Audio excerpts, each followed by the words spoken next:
Hi, friends. Welcome back to the CenterPeace podcast. I am so excited to be here today with my friend John Horany. John and I grew up in Wichita Falls together, and we're continuing our series on coming out stories. John's here today to share his coming out story with us, and I know it's going to be an enjoyable episode for you. Well, John, who would have ever thought in 1967, as we entered Berta Simon's first grade class, who would have ever thought that however many years later we would be here on a podcast talking about our experience in coming out? Who would have even thought when we were 13 in junior high or in high school or college, all through the years, I never imagined that you and I would be able to have such a sweet conversation. You're right, Sally. Who could have imagined it? Except in retrospect, when we look back and we see all those beautiful moments, all the laughter, all the good times, all the fun, all the energy that drew us together. Yeah. And now we look back, and to me, it's another example of how we all put on so many faces. We have a persona that we think the world expects us to be. We have the real us, our real selves. And very often, those two things are contradictory.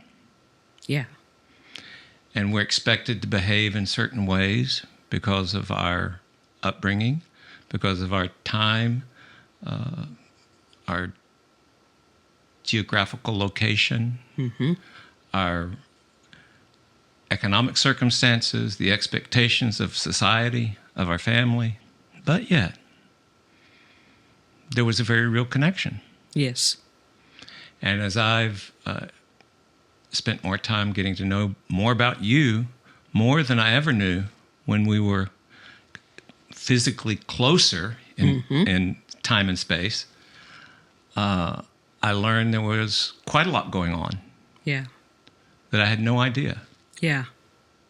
Because, as you said, I put that mask on and I came to school every day and I did my best to do what I was supposed to do and be the best little girl that I knew how. And you were being the best little boy that you knew how. And I have such fond memories.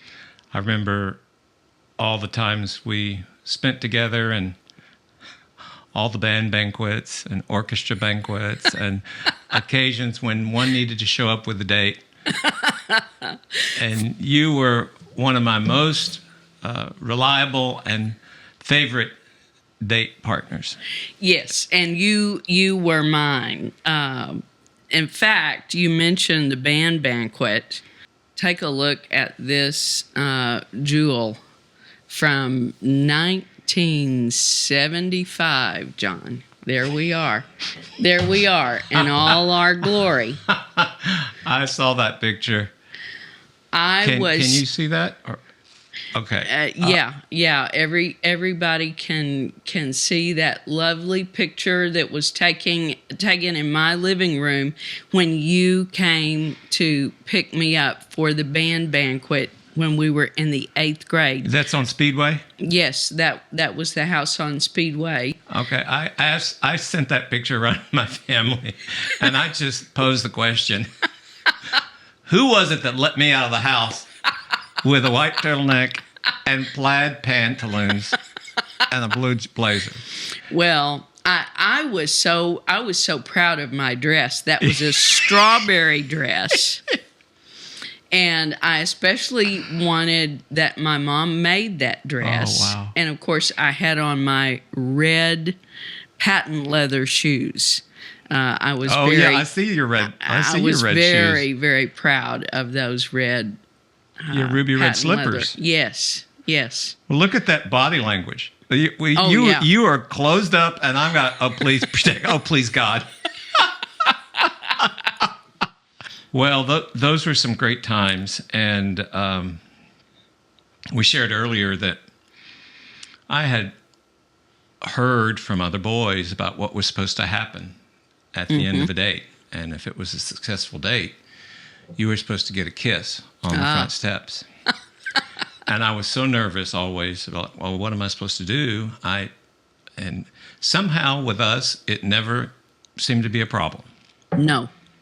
No, because I had absolutely no expectation, although I had heard the same things, that the boy is going to want to kiss you. And I thought, well, okay, I really don't have any desire to kiss this boy. I like John. I have fun with John. I love John dearly, but there was never that desire. And so I just kept thinking, well, you'll grow out of that, Sally, and those feelings will come. And yet our friendship remained, but those feelings never came. Right. And I think that's why it was sort of divine. Yes. That we were paired together. Yes. Even when we went to those dances.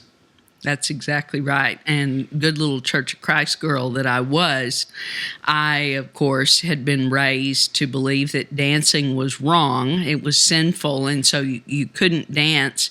And I would have to explain to you that I couldn't dance. Yeah. And in time, I would come to see Scripture differently. But at that time, that was what I had been taught. Sure. And wanting to go along with what I had been taught, I did that. The thing that's meaningful to me is that you never, ever. And so many of our friend group didn't ever throw that up to me. They didn't make light of that. And that meant the world to me. You might not have understood why, or you saw the confusion in that. You saw that didn't really make sense, but you didn't throw it up to me at the time. You think, Sally, what I take from that experience is that you are your authentic self. You weren't trying to be anything else but what you believed and what your faith taught you.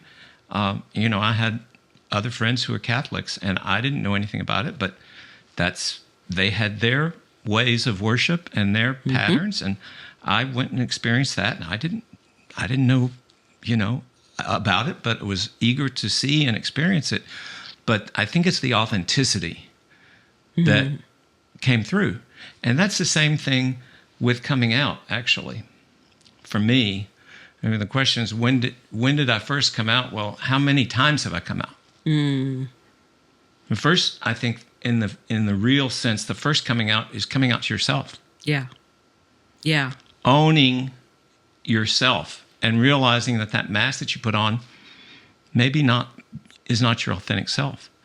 Now, in my upbringing, in my church, the biggest thing that you could do that would get you separated from the family unit, and that's the fear of rejection that many of us fear from fully expressing ourselves, was to be rejected from the family. And the surest way that I was taught was, well, if you have a child out of wedlock, you're on your own. Wow.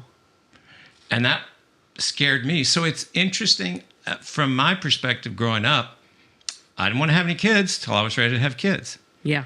And so no sexual tension meant, hey, it's not going to be an issue. We're not going to accidentally have any kids. I get that. By having Yes. a milkshake and a Frisco burger. Down at Gene's Yeah. Tasty Burger. Yeah. But yet at the same time, I had these attractions. Yeah. So maybe this is a unique characteristic of men, our ability to compartmentalize and to rationalize. But I felt like, well, okay, I'm not doing the big thing. So if I have some experiences with friends, which I did, if I have this attraction from an early age, which I did, it's okay because I'm not crossing that line. Yeah, that's really interesting, John, and I certainly understand that that feeling of, well, I've got a handle on this. I don't understand why this is so hard for everybody else, because that attraction to the opposite sex was not there for me. And I too had been taught that to have a child when you were not married, for a girl to become pregnant in teenage years especially, was a huge taboo and would have been extremely shameful.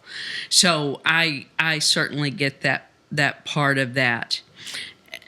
How old were you when you first realized those attractions to other boys? It was as a kid, and I didn't know exactly how to make sense of it, but I just thought, well, that's boys will be boys. That's just, experiment That's what we were playing told. right. That's just something that happens, and I firmly believe that guys are very competitive, and that means they're competitive in lots of different ways. One of which is they're always comparing themselves to everybody else, and there's a certain degree of homoeroticism that it's in sports teams. It's in, listen to any NFL broadcast and listen to the way they're talking about the players. Well, look at it. Look how he's built. Well, he's lost weight. Well, look at his thighs. There's an objectification and an interest in the male body and the female body. But just historically, it's been a natural subject matter of interest. And people who have attained the highest level of whether it's athletic prowess or physical beauty are always going to be admired. Yeah. And the challenge for those of us who grew up in a culture of perfection and a culture that uses mass media and cinema and TV to project these images is that we all expect that we should be perfect, and few of us are. Yes. But that's the image that we have in mind. At the same time, we're taught with these messages that, well, boys are supposed to be tough and they're not supposed to show emotion. And boys are supposed to, do all these things. And I was the last of 5 children. And I wasn't athletic. I was always the last one picked. Okay, we'll take John, Me too, John. Okay.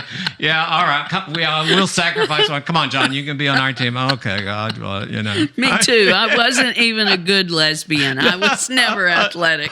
No, and but love music. Yes. Could sing. Me too.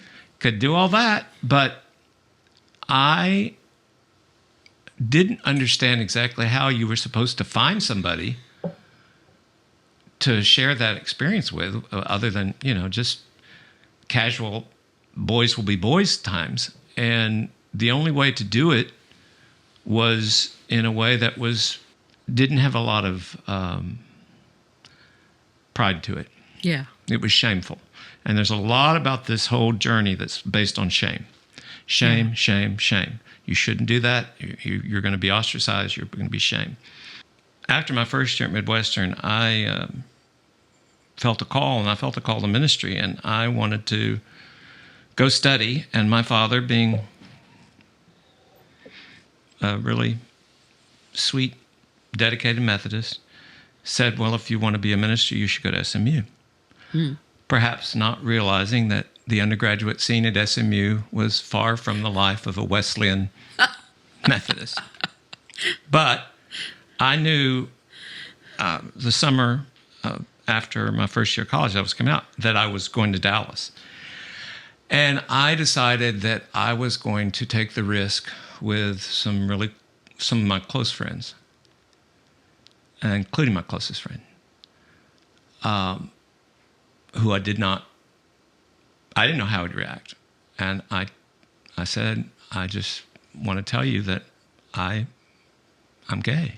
And his most sweet response was, well, John, if that's what makes you happy, that's what makes me happy. Wow. And that was so beautiful. Wow. That's incredible, John. Yeah, what a gift. And he's still a dear, dear friend. Oh. And then my gaydar was still active, and a friend had moved into his neighborhood from Michigan. Clearly pinged the gaydar. Clearly. But the three of us would hang out and actually go dance at one of the 3 gay bars in Wichita Falls at the time. If you didn't know that, there were goodness. 3 gay bars, Oh, including my a goodness. dance bar downtown, I not did not far know from First this. Methodist Church, as a matter of fact. Wow. There was a dance bar, and we would go dance and just have fun. And that was one of the interesting things about that era, was that many times we all danced just in a group, and you didn't have to have Right. a partner, Exactly. which made it really nice in a situation when we were somewhere. Well, I could just go out there and dance with a group of friends, and nobody Sure. expected you to be all partnered up, unless we were doing the Cotton Eye Joe, or we're going to do one of the country dances, which you had to learn how to do that too. But so we danced, and I approached some other friends that I suspected, and it turns out I was right. They were gay. The only negative I had, and it did happen, one time I approached a friend during that summer, and we were at lunch, and I came out, and that reaction was, why are you telling me this? What are you saying? I said, well, I was just telling you because that's who I am. And there was this immediate defensive reaction, like, are you thinking somehow I am? Yeah. But for the most part, I was met with understanding, and or my suspicions about different friends were confirmed, and that was very helpful. Then I came to SMU, and I'd worked in the summer. I'd worked in a small church, and the pastor got divorced. And I watched what happened in this church in the 1980s around the issue of divorce, and how it really separated the church. Yes. Half the church was on his side, half the church was on her side. And I thought to myself, if this is what it means to be a minister, and people are looking at your life in such stark terms, what would happen if they found out that I was gay? And it was a large factor in keeping me from going into ordained ministry. Wow. And I don't know if that's, I mean, I have a great career, and I've been able to help a lot of people and minister in a different kind of way as a lawyer. But this would not be a good thing. So I came to Dallas, spent a year abroad, which was very, very enlightening. Went to England for a year. I remember. And yes, you met me at the airport with nachos, I believe. But England was a great learning experience, and it was a much freer time of sexual expression for me. Yeah. To get out of Wichita Falls, no one was watching me, no one was minding me, and there was a lot more opportunity to see what it was like to be in a world and to fully express yourself. Yeah. I came back and finished law school, and in law school at one point I was engaged to a woman. And I thought, well, okay, this is it. I'll get married and I'll have a family and it was a very nice woman, very, very sweet woman, very sweet, dear, dear woman. And then I had this moment of understanding where I kind of thought about what the future would look like. I said, you know what? I think I'm still going to be interested in men. So I kind of pictured in my mind's eye, what would that look like if I was married and I had kids and I still had this attraction? So that, I just think that would cause a lot of pain. Yeah. And I felt like I knew myself. And I discovered that I could, in fact, walk that path. Like many, many, many, many other men I have known and know. Yes. Who said, all it's going to take is for me to get married, have kids, settle down, and all this will go away. Yeah. Not the case for most of the guys that I met. I participated in a faith group called Affirmation when I was just out of law school in my early years of my career. And I can't tell you how many men I met. And they're typically in their 60s, 50s or 60s. Yes. When the last kid either graduated high school or college and left home, they would finally come out. Yes. Yes. After living a lie. And that, to me, is the biggest part of why I encourage people to come out and to be their authentic self. Is living that lie is so debilitating and so stressful. Yeah. When I first started practicing, I didn't know how it would be received. So I would come to work on Monday morning and everybody said, well, what'd you do this weekend? And I would have to remember to say, well, we went out and wait a minute. I got to change my pronouns. I've got to cover this story up. They can't know that I was out with gay friends all weekend dancing. Yeah. Yeah. And that stress of always having to live that lie. Yeah. After a few years, I was working for a well-known lawyer, plaintiff's lawyer, an understanding, loving man. And I finally just said, I'm in a place where if there's any place, any firm that's going to be safe to be gay in, this is it. And I went up and just said, this is who I am. And how was that received? No blowback, no pushback. That's wonderful. And it was at a moment, too, when there was a bunch of the sexual abuse cases were going on among the Catholic Church, the first round of all that. And there was a lot of discussion, and still to this day you will hear people say that all homosexuals are pedophiles, and that it's synonymous. And you go back to if you look back at your Bible, homosexual as a word didn't exist when most of the Bibles are translated, and the word that was commonly used in Leviticus was for pederast. It was a man having forced sex with a boy. But that's not what was understood in the 1980s, and I felt compelled to point this out to my boss. Every gay man is not a criminal, and every gay man is not a pedophile. Exactly. And I think he already knew that, but it was such a commonly a pejorative term that was thrown about synonymously. Yes. That I really wanted to make it clear to him that wasn't me, and that wasn't the majority of gay men that I knew. Exactly. So that was in my mid-20s, and although some people still didn't get it, I remember my 30th birthday, there's this great picture they hired. My coworkers hired a nurse, the woman who's going to come up and do like a little fake striptease. And I was like, y'all, really, you are barking up the wrong tree. But there she showed up and did this whole routine. There she was. Yeah, there in she all was. her glory. Big as Dallas, so to speak. When in an early, I think it was 29, so I was on a trip with by that point I had a serious partner. Mm. And we went on a ski trip over President's Weekend.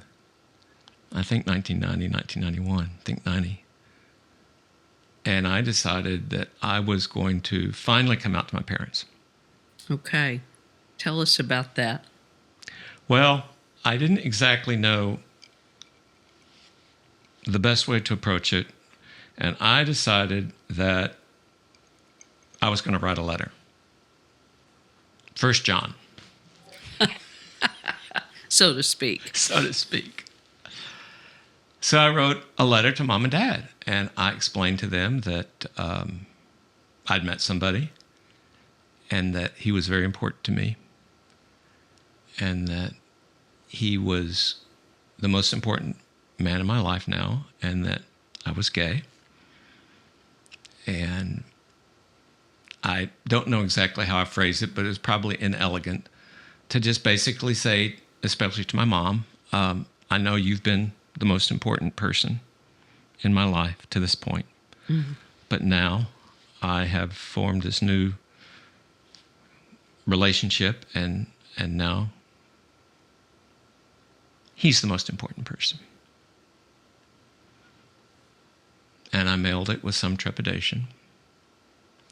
And I don't know what it was like when my parents read it, but things were tense. Nothing was cut off, I mean, in terms of relationship. But when it came time for Christmas, I remember I intended to bring my partner home to be with the family. And I was told that he was welcome to come to the house for Christmas, but not welcome to stay in the house. Mm. And so for the first time in my life, actually, I had to rent a hotel room in Wichita Falls. And that was just, that was bizarre, but, sure. You know, I did it. And we were there for, you know, Christmas festivities, but we didn't spend the night. So, and I'm not exactly sure what it was about sleeping under their roof that was really a trigger. And it seemed to me, as I reflect about it, my parents sort of would take a good cop, bad cop. At times it would be, one would seem to be more upset than the other, and then they would trade off like being the bad cop. And my dad's way was typically a guilt way, and would just keep telling me that, don't you want to have kids? And telling me that what a good father I'd be. Yeah. And that really hurt because I really did want to have kids. Yeah. So through that next year, at some point, my mom just said, I don't care who you bring. I want you to come. We're all going to be together at Christmas. You bring whoever you want to bring and stay here at the house. Oh, that's great. Did that happen? Yeah, Was that the way it was from then on? And he was accepted. And, but you know, back then, this was, I think, an aspect of being in a gay relationship. There was no recognition of it. Exactly. Yeah. And so the only thing that kept a same-sex couple together was their desire to be together. Right. And the fear that always ran in the back of my mind, what happens if he meets somebody that he likes better? Yeah. What's to keep us together? Yeah. And as a matter of fact, that is exactly what happened. And you're talking about the decade of the 90s, the 1990s. Late 80s, 90s. Which is not that long ago that you and I lived through that whole mentality of it not being real, of a relationship in which two people of the same sex could be in a committed covenant relationship for life. That was unheard of at that time. Right. And simultaneously, this is all happening in my life here in Dallas through the first pandemic I lived through, the AIDS pandemic, Yes. and watching so many of my friends die young, many of them estranged from their family. Many times, birth family would only learn that their child was gay when they're in the hospital dying of AIDS. Yeah. And they would be introduced to the man that they blamed for it typically, or wouldn't talk to, or rejected their son.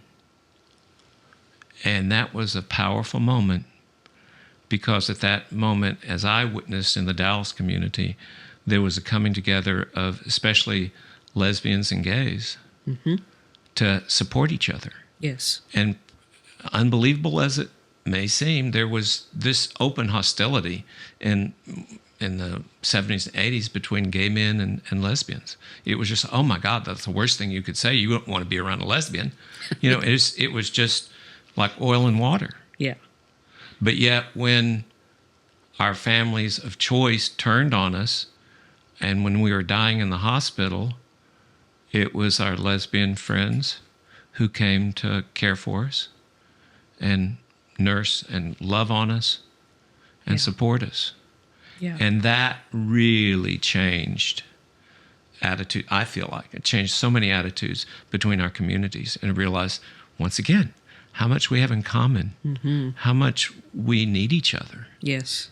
And so, but coming out is something that happens multiple times. Yeah. How did your siblings respond to your coming out?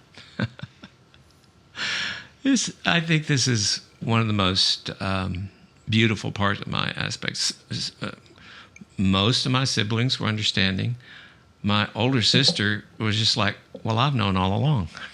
It's like, this is not news to me. And always has been supportive, and still is supportive through my entire life. So supportive. Sweet. A musician, she said, I've known so many gay guys. I know lots of gay people. Yeah. And then I think also, I think moms always know. I think moms have an innate sense because of their closeness to their offspring. I mean, you're part of them. They've given birth to you. You share a lot with your mom. I don't know.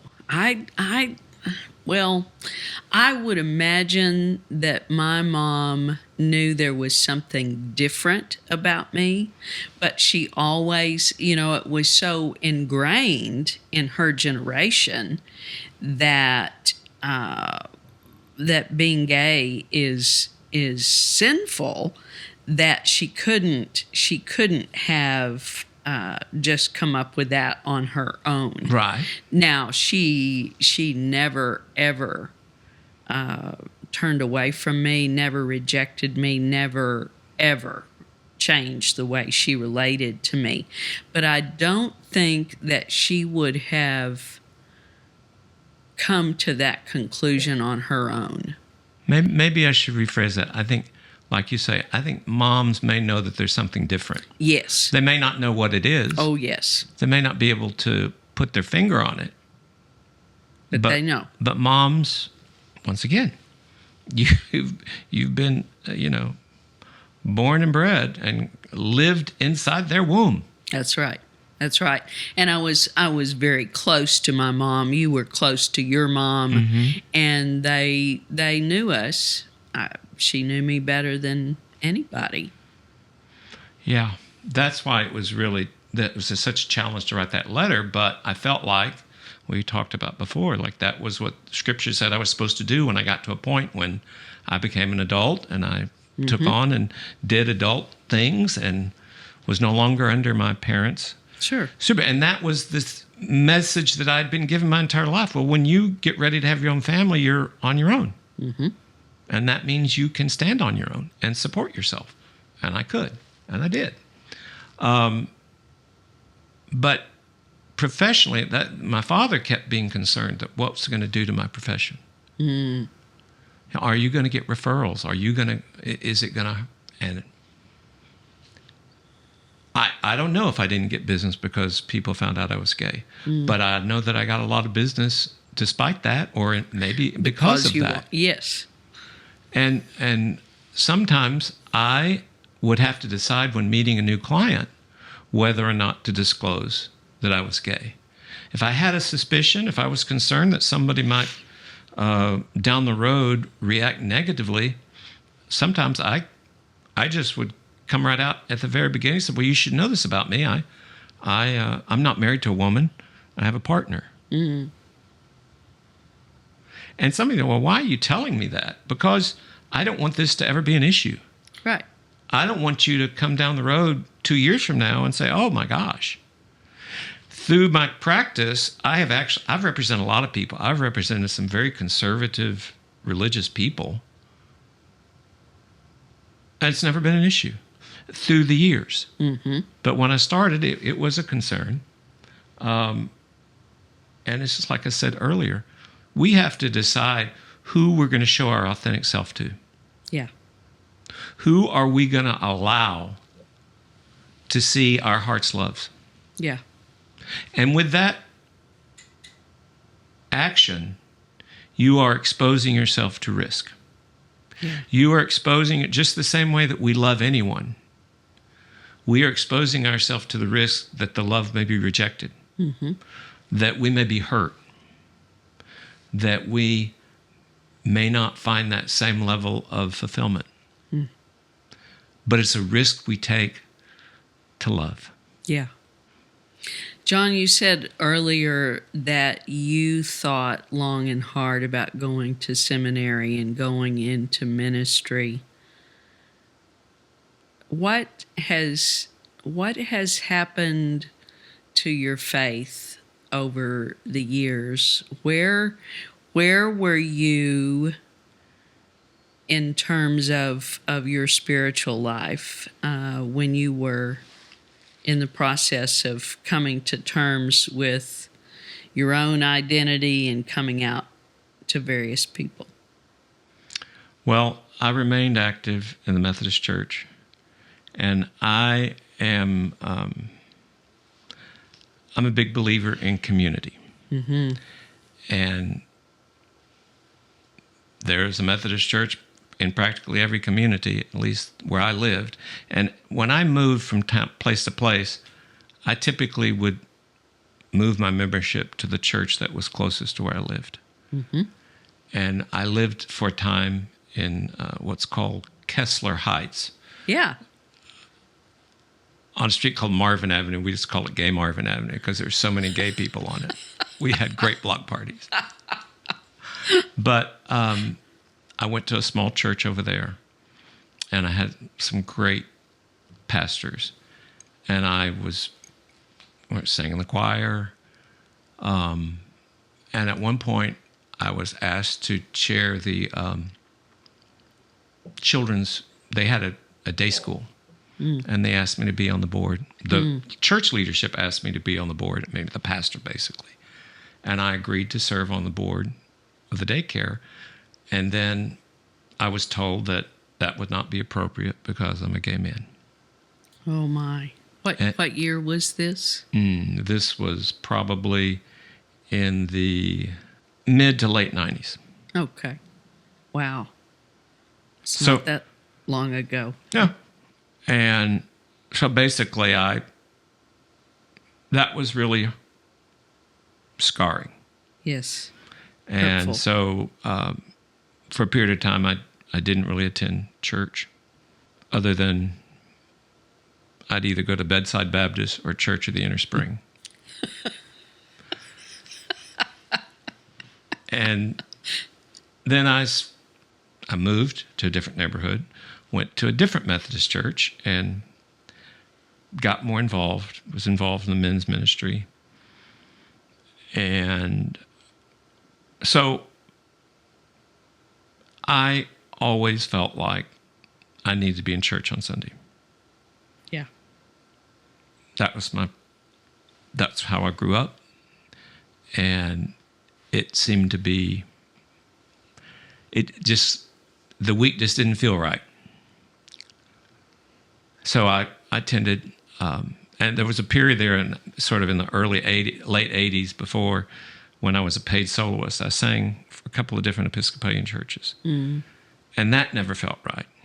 I mean, okay, it was a gig, but I felt like I should be doing this. I shouldn't be earning money to do this. I should be doing this. But these churches needed tenors, and but I was stuck. Eventually, I continued to go to church, and then we had this dialogue going on simultaneously in the Methodist Church about what's the church's position on homosexuality. And I watched this fight that lasted decades, only resolved, it'll be on May 1st, a year ago. Wow. 2024, harmful language was put into our governing document, the Book of Discipline, in 1972. And I was part of a group that tried to change it, and eventually came to the realization that there are going to be places, congregations, which will be accepting, and there'll be congregations that aren't. So let's go to the congregations that are accepting. Sure. And worship there. Sure. And leave the rest of it in God's hands, because we couldn't affect that change on our own. So when I knew that there were lots of good gays going to my church, other churches, and when people tried to define me by their perceptions of what Scripture was teaching, I just didn't accept it. Yeah. I just said, okay, well, Good. That may be your opinion, but I'm still here. Exactly. And maybe that's just my contrarian nature. Maybe that's like, well, you tell me no? Okay, watch me. Yeah. Sit back and watch. You know, that was our theme for our big conference that we did in Dallas last fall, of the idea of still, and the idea of our still being here after all this time. And we've always been here. You and I have always gone to church. We've always loved church. We've always been a part of the community of believers. And so the thought that we're not there, we're still here, and we're not going anywhere. Yeah, we had I think that's so true, Sally. We had a talk last Sunday, actually, about gay ministers in the North Texas Conference. They put my picture up there. Here's somebody who was going to go in the ministry but didn't. And I said, well, that's true. I didn't go in the ordained ministry, but I've come to understand that, you know, we're all, it's the ministry of believers. We're all called. Yes. We're all called to evangelize, to live a Christian life that demonstrates God's love through ourselves, our love of neighbor, our love of the stranger, our care and compassion for those who are cast aside. Yes. Our inclusive nature of God's love, Yeah. which recognizes the innate divinity in all of us, the goodness that exists in all of us. Yeah. What would you do differently in coming out if you could make any adjustments? Is there anything you would do differently, knowing what you know now? No, because it's happened. And I guess what I would like to say to anybody who's contemplating coming out is to be prepared, to recognize your allies, to understand that your fear of rejection is not irrational, but that is likely, for many, it will not be as profound as you think it will. For others, it will be very profound. And so know your circumstance, identify your allies. Like, I don't know why I never thought to think that my older sister would be right there with me till hell froze over. But if we allow ourselves to get into our head and think that, no one can know. I've got to keep this deep secret. Nobody really knows about me. Well, yeah, probably people do know. People who are attuned and empathetic and observant probably do know. Yeah. And guess what? They probably still love you. Yeah. Now we've got lots of resources. There are PFLAG. There's groups like CenterPeace. There are places that you can go to get support. Yeah. There are churches that you can go to. Yeah, you can that go are supportive. That you can go to Oak Lawn United Methodist Church. We believe and love all and welcome all. Yeah. Without regard to whatever distinction society puts on it. Yeah. Whether it's our skin color, our orientation, our economic status, our ability status. Yeah. Yeah, all are welcome at our table. And it's a beautiful thing to see. John, do you gave some beautiful tips for anyone who's thinking of coming out, and that whole environment is different. The context in which someone comes out, well, in many circles, it is very different than what you and I grew up in. In a lot of more conservative Christian spaces, there may be some of the same fears. There may be some of the same challenges, the fear of rejection and abandonment by family or faith community. Is there anything that you would say to parents, to family members, to church leaders, to help prepare them to respond positively? Well, I think first and foremost is to think about the love you have for your child. Yes. And to realize that we are all valued creatures of God. Yes. And we're all made in God's divine image. Yeah. And that God doesn't make mistakes. Right. And that our understanding may be limited by our human condition. But that if we see all of nature, all of God's creation, and we see the differences, it helps, I think, us to come to an understanding. And I also think that one of the common, I know that I experienced this with my father. He kept saying, "What did I do wrong? Why is this happening? How do our human nature tells us that when something bad happens, we have to come up with a reason." And for many of us, the first reason that we turn to is, what did I do wrong?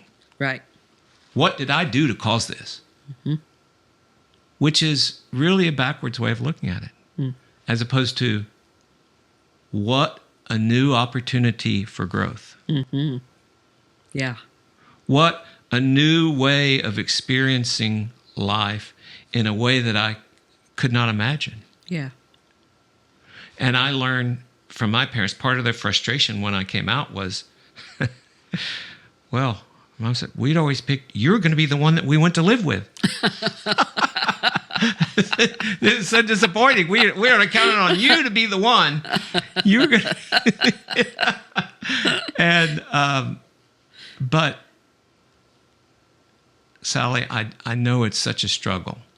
If you have expectations for what your child's life will look like, and you have milestones, and you think, oh, you'll be buried, and you'll have a family, and our family will increase, and it will be this trajectory that is normal, right?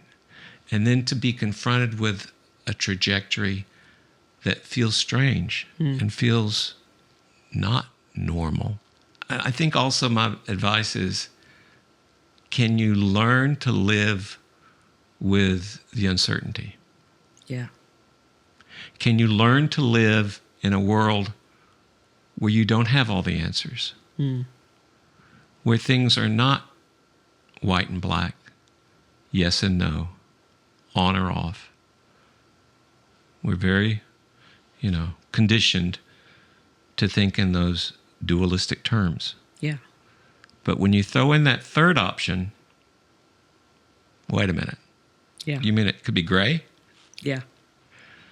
Could be ambiguous? Yeah. We don't, as a species, we typically, I think, we like things to be ordered. We like things to be the way we expect them to be. And when it's not, it's a real challenge. It can be a challenge. Yeah. As opposed to an opportunity for discovering the next great thing that God is doing. Yeah. Do you remember going by Pizza Planet on a Friday or Saturday night and getting a pizza and taking it back to my house, and my parents would be waiting up for us after we'd been to a movie and watching Saturday Night Live? Saturday Night Live just celebrated their 50th anniversary. I know, and we've been there for all those seasons. That's right. We used to recreate some good characters. This is such a strange moment we're in right now, where that seems to be one of the most potent political satires. But it's like, it's hard to find comedic avenues in a world that seems so crazy to begin with. That's true. But it's always been a political satire.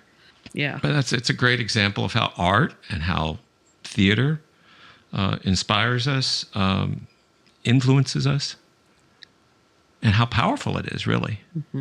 And that's for those of us who have a voice and can use our voice.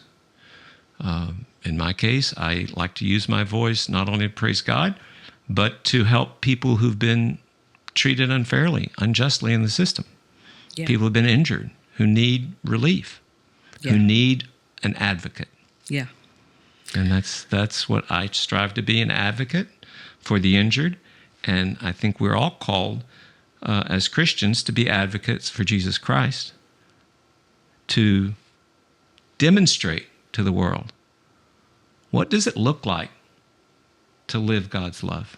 Yeah. What does that mean? Yeah. Yeah. And we're blessed to have you doing this ministry and reaching out in spaces that one couldn't conceive of this kind of dialogue and this kind of movement happening recently as 20 years ago. Can you imagine if we had grown up with the ability to listen to a conversation like you and I just had about our own coming out experiences and holding on to faith, thriving in our faith communities? That was just not even a possibility when we were growing up. So that gives me hope.